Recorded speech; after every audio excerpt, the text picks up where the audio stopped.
Hello and welcome on the show 360 Sport on Trust TV. I am Adeni Ajishafe. Well, it's a deadline day for transfer stories. Different clubs running around to get some players signed. Some are selling and some were also buying. Well, good one for some teams that got the player they wanted, while some couldn't just get it done because of the time frame. We'll be looking at all the transfer that went down across Europe yesterday on the transfer deadline day. Joining me in the studio is Olawale Peters. Good to have you. Good morning, Adeni. It's my pleasure to be here. Well, but before we go to transfer stories, because it was a deadline day transfer deals, sure. But we look at our home first. Let's start from the home scene where we talk about basketball. Well, election was actually held in two places. We had one in Abuja and one in Benin City.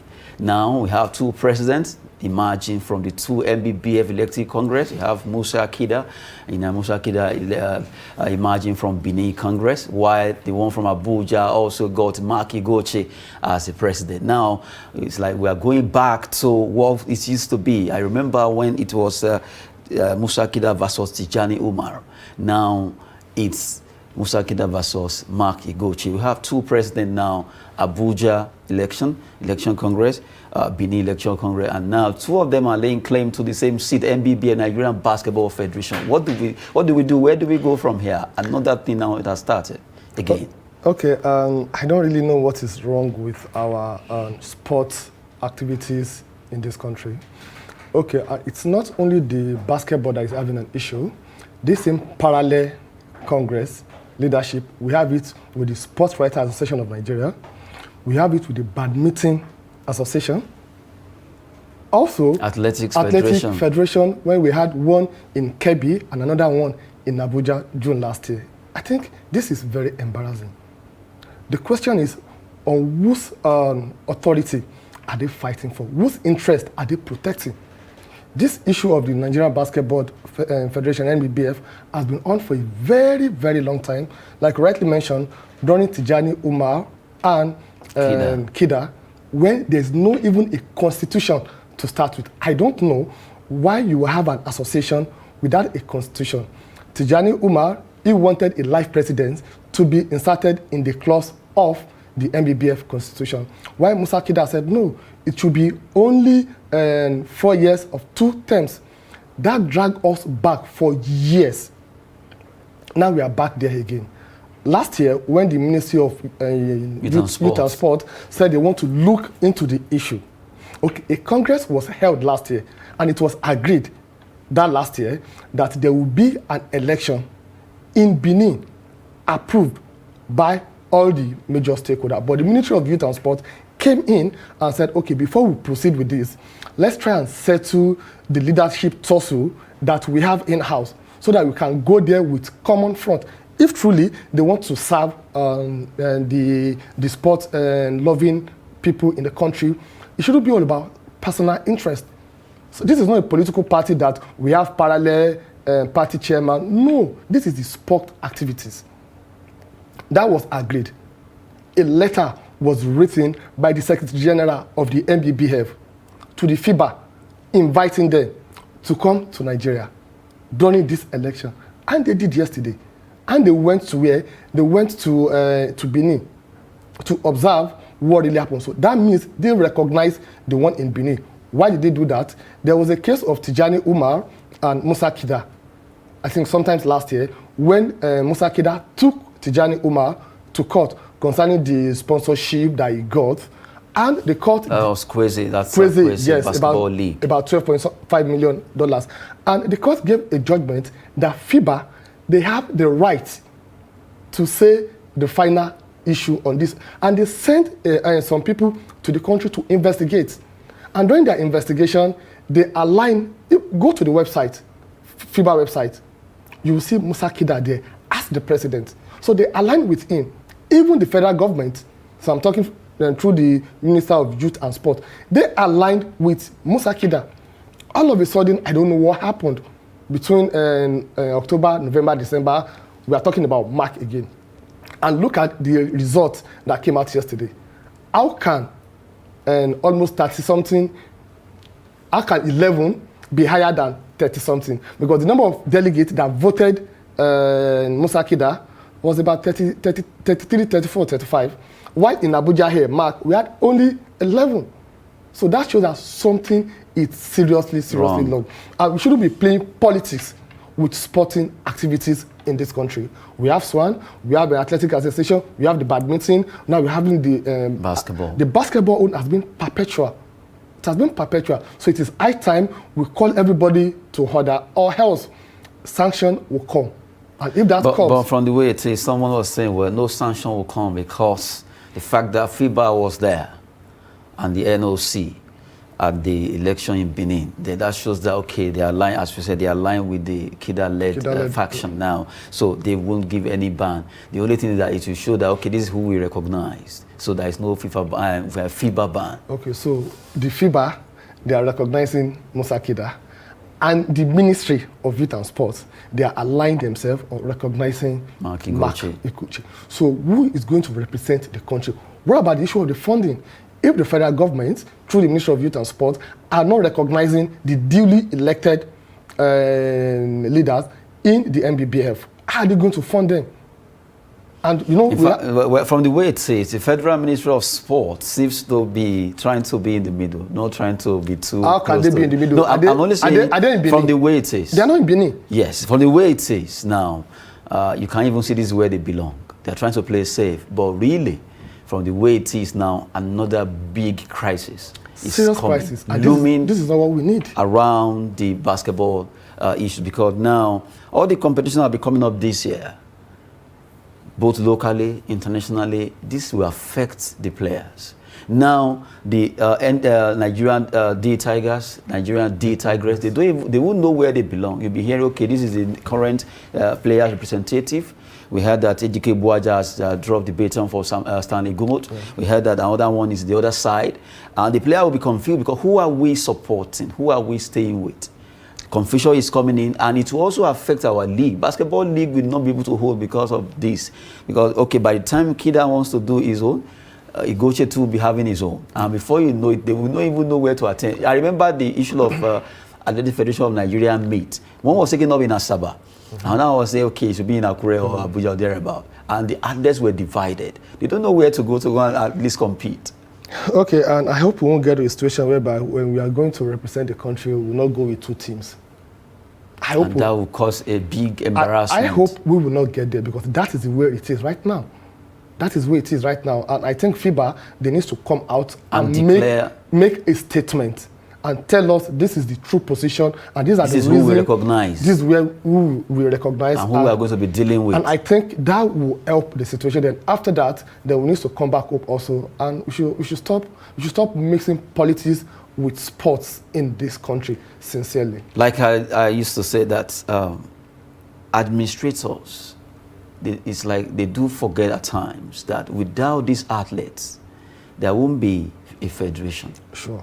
You cannot create a federation over nothing that is existing. You have to create it because you have an existing athletes that will compete. If you don't have where you have athletes that will go and compete internationally or continental-wise, then who are you administrating on? They are there because of them.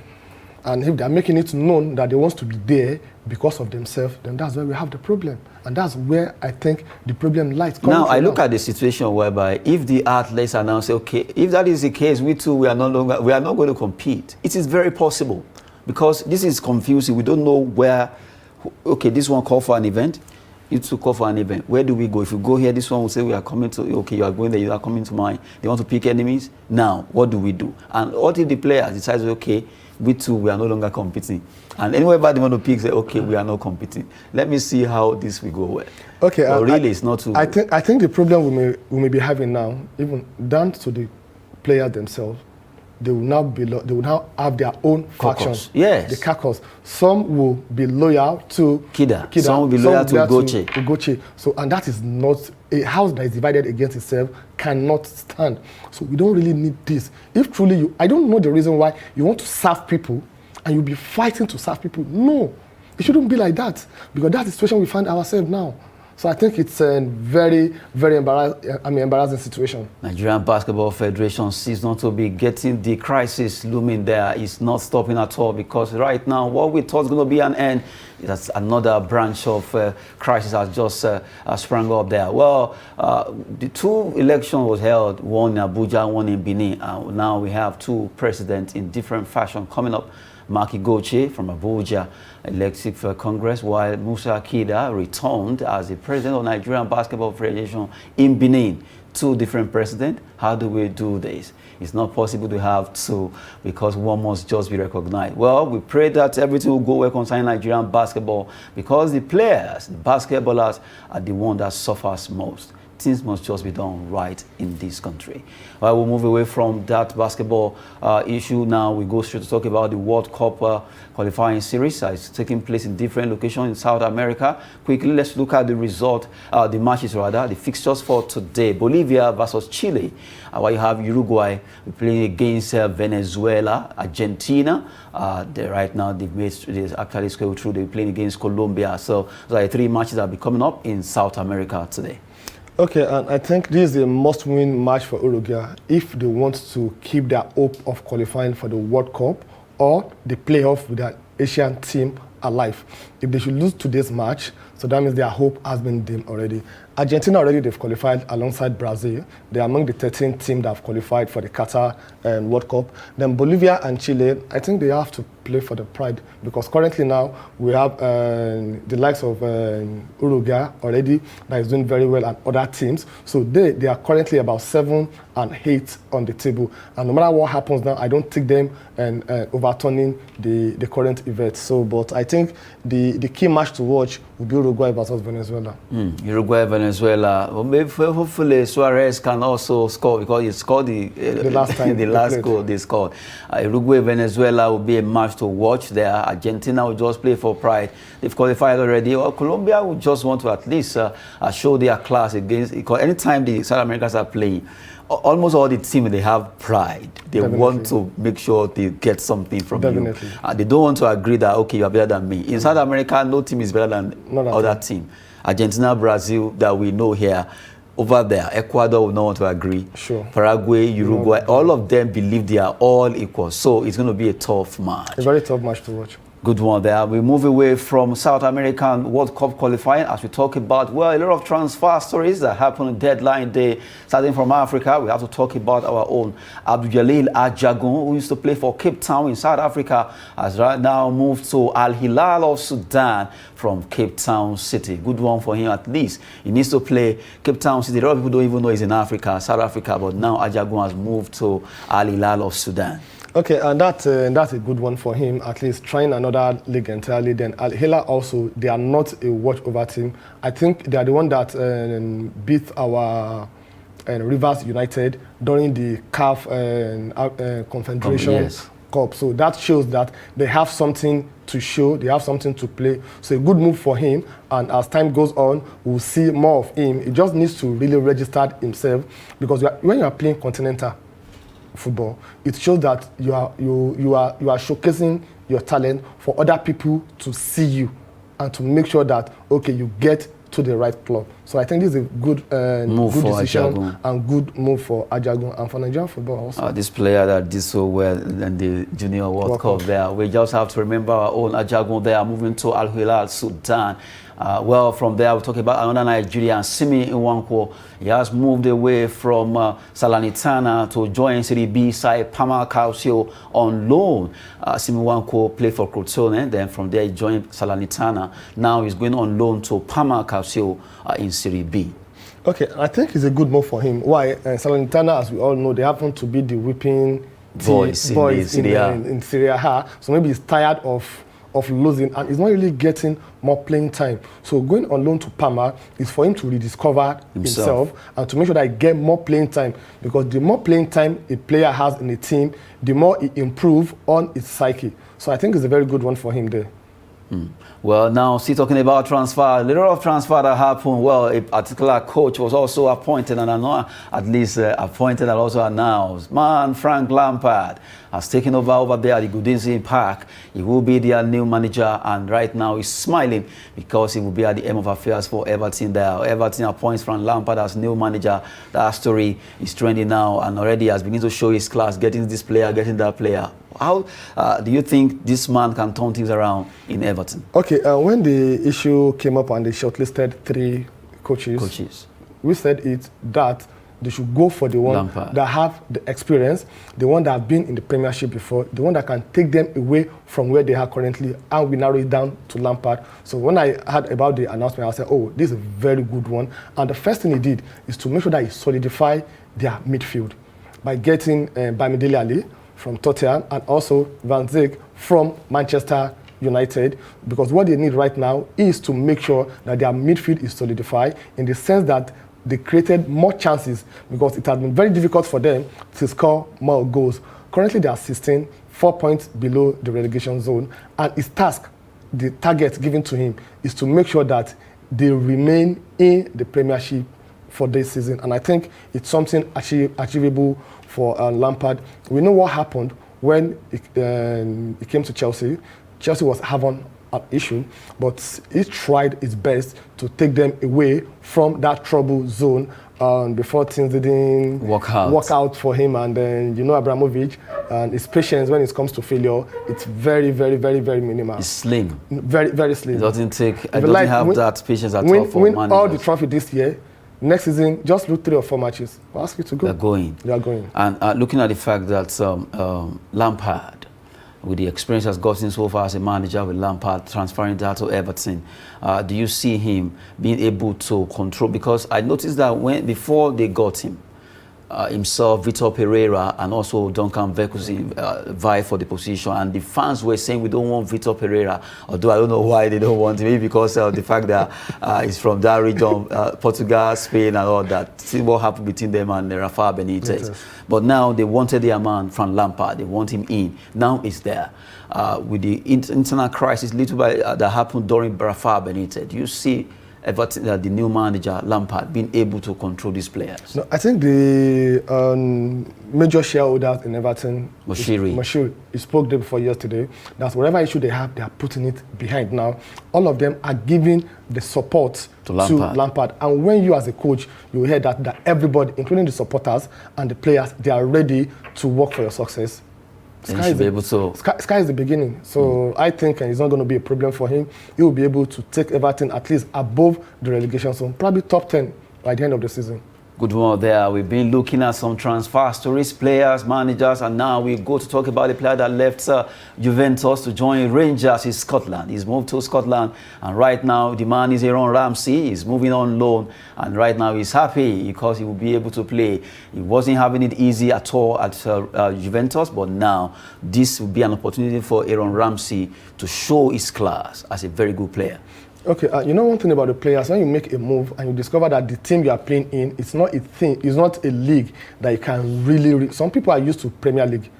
Leaving that Premier League will be a difficult task for them to go, either Serie A or you go to La Liga or anywhere else. They have to come back. So what he did is to look at a team that is similar, their pattern of play, style of play, it's similar to that of Premier League. And that's why I think he went for Rangers. And I'm sure he's going to rediscover himself, so a good move for him. At least the fact that Van Bronckhorst did it well to get him to Rangers, that will be a plan. We know how Rangers, they've dominated Scottish League alongside Celtic, so it's going to be a good one for Aaron Ramsey. A very good one. I don't know. Well, when he was in Juventus, I still don't understand. First of all, it's very rare you see English player going out to play, except for few, like that Woodgate when he was with Real Madrid then, but few of them move out from England to play abroad. So when Ramsey moved, a lot of people were like, are you sure this is going to work?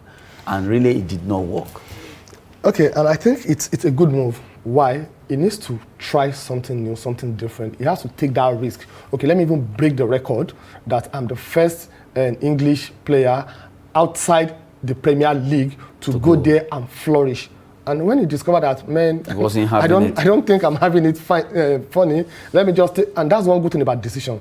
Once you take a decision and you see that decision is not working and it's not going to work, nothing stop you from going back to the drawing board. And I think that's what he did. Good one there. Well, Aaron Ramsey will be able to show his class. He did well when he was in Arsenal before he moved to Juventus, but now the table has turned and he's moving straight to play in Scotland over there in Rangers. So a lot of transfer stories as it happened. We've given you those details. And now let's look at another player that moved away from Juventus to join Tottenham, although this time around on loan. His name is Jan Kulusevski. He has moved. The names came out. In fact, they got double. But let's look at Kulusevski moved to Tottenham, courtesy of Conte. Conte is using his influence now to get all these players. Although he couldn't get some, he wanted to get Adama Traore. Yeah. He couldn't get him. He wanted to get Aubameyang. He couldn't work out. Now he has to move for someone else. And also Dembele. He got two. Okay, and I think the pressure will now be on Conte and the pressure will be on Tottenham because they are the highest spender in Premier League during this January transfer window. So they've spent a lot. So that means the club owner, they'll be expecting nothing less than the top four, which is going to be very, very competitive this season. But he knows the player, he knows what is lacking, and he knows what they will come and do and fit in. And also they made a lot of business also, like Dele Alli going to Everton on 2.5 years deal. So I think it's a very, very good one, but he should be ready for the pressure because they've supported him with all the players and all what he needs. He couldn't get Aubameyang, yes. He couldn't get Traore, yes, but he got something in their replace. So I think it's going to be a very good one. So you should be ready for the pressure. Now, still talking about Tottenham Hotspur, they got double, and the next person is Rodrigo Bentancur, who moved also from Juventus. But this time around, he moved on amount of money, £15.9 million. It's only a loan deal. I think I really love the fact that he got this Bentancur. I love the fact that he got this player and the fact that Rodrigo, a young player, will be able to showcase his talent over there in Tottenham Hotspur. Okay, the issue again we have to look at is how many players were bought or transferred during the January window and they perform immediately. It takes them like the next season before they can acclimatize, before they can adapt, because the style and pattern of football in Serie A is different from Premiership. So adaptation, it means a lot, and they are expecting them to come in and fit immediately. So how they are going to fit, it's another issue. But I see them in the long run to have an impact. But to see the immediate impact, maybe they'll break the record. But I think for players to move from England to Italy, because of the pacey style of football in England and very physically strong kind of football they play, defensive football in Italy, and I noticed that some players, when they move to Italy, they could easily adapt. Yeah, it's much easier for you to move from England to Italy than from Italy to England. So the style will change automatically. Definitely, it's always difficult. It's always very difficult. And if to let you know that about £295 million was spent by the English club for the January transfer window, a whooping sum of money. England always had its best. When it comes to transfer, they always spend the biggest cash. Now they've done it again, £295 million for January alone. Not even at the end of this, the end of the season. For January, £295 million. Okay, and that shows that they're out of recession. That shows that the COVID-19 pandemic is over. So that shows that they are getting their strength also. And this transfer, 295, is the second highest, apart from 2017-18 January window transfer that they spent almost £600 million. This is going to be the second highest. Last year, they spent only £70 million. And if you look at the total transfer cost for this January window transfer, is about £625 million throughout the Europe. And England alone, they're actually churning out 295, almost half of the transfer deal. So that shows how important Premiership is to Europe and how entertaining it's going to be going forward. So I'm not surprised. They have the money and they spend the money. We've been looking at the transfer deadline day as it happened on Monday. A lot of players that moved from one club to the other, from Germany to England, England to Italy. A lot of moves there. We just have to pick some for you. Well, we've been looking at all those transfers. We also look at the NBBF elective congress, two presidents emerging from Abuja and also Benin City. We hope we were going to get it right concerning basketball. I want to appreciate your time with us on the show. Adeni, it's always a pleasure coming down to studio to talk sports with you. Good one there. Well, if you are there and you are wondering what to do with sports, see it as business and also fitness. I am Adeni Ajijafe. Thanks for watching.